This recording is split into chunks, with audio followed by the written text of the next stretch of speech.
Well, day 3 of fall camp is wrapped up. Helmets and shoulder pads today. First time the shoulder pads have gone on. We're here with defensive coordinator Ty Gregorak. And what's your overall impression here of these first 3 days?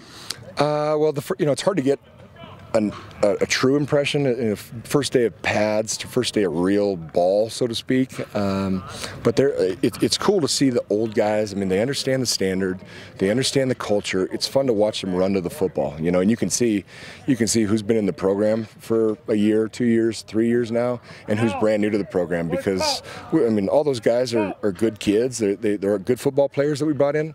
They just don't quite understand exactly how we do things on and off the field yet in terms of sprinting to the football, bursting to the ball, chasing the ball. And first impression, a lot of good stuff. We got our guys got to be real dudes in terms of maintaining their bodies and drinking lots of water and eating right and getting some sleep when they can. And but it's fall camp. Now 3 days in, now we put the pads on.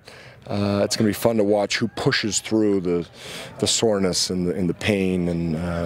But no, I'm proud of the group. We went and attacked the ball pretty good today. Had some takeaways, and our front looks pretty good. They run to the ball, and again, not a lot of action, just football-wise. In terms of pads. So I'm excited to keep watching us put with shells on, and then as we get into full pads, and then working towards that first scrimmage.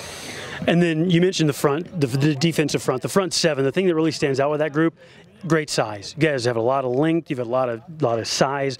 How will that be an advantage moving forward? Well, yes, we do have length, we have size, we have speed, and we actually, in my mind, have pretty decent depth too. Finally, we got good depth at certain positions where we just haven't. And our conference it's a very unique conference in that it's a very diverse conference. What we're going to see offensively, you can see spread teams. 12, 21, 22 teams, and then you can play a 10, 11 personnel team that throws it 90 times a game, and then you got to go play poly the next week. So it's a very diverse conference that way offensively. So I think just having good depth and being pretty, it starts up front.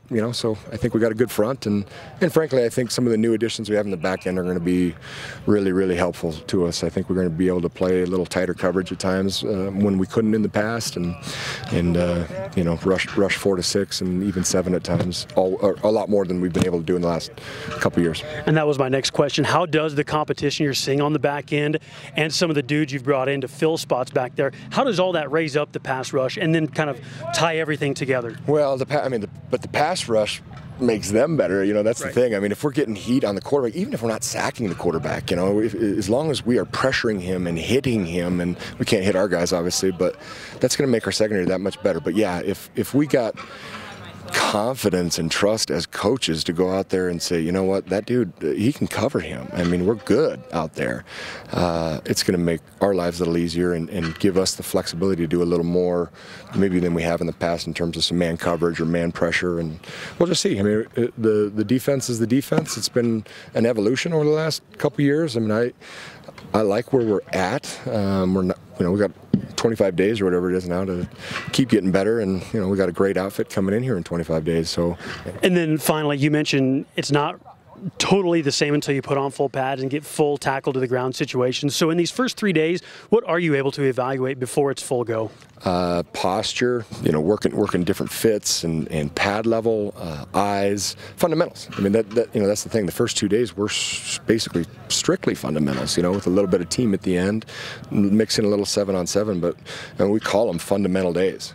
So the first 2 days were fundamental days. Today was more of a play it day. We're actually, you saw a lot of ball being played, which was fun. And I can't wait to go watch the film and watch it with my guys, because it's fun. It's fun for me to coach, off of live play. I know we don't have lowers on, but it's fun to coach up football. And obviously the fundamental stuff is the most important. But I really enjoy the part of just having the kids watch themselves going and playing football, especially some of the new guys. Where they're putting on blue and gold for the first time and running a new defense. And you can get a lot of great work in just shells. I mean, that's the thing, and we teach our guys that, you know, if you're on the ground, you're wrong. You know, so they got to be athletes. They got to train themselves to stay up and play up, and I think you can actually work the best tackling when you're not tackling full. You know, because it makes you run to the ball. It makes you take that extra step. You know, as opposed to, say, lunging at times. You know, not that we ever want to lunge, but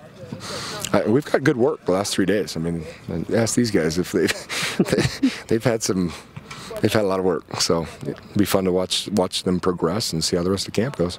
Be sure to keep it here at MSUBobcats.com. We'll have our daily fall camp reports for you. Also check out our daily reports on the Bobcat Insider podcast page, also on MSUBobcats.com. With the defensive coordinator, Ty Gregorak, I'm Jay Sanderson.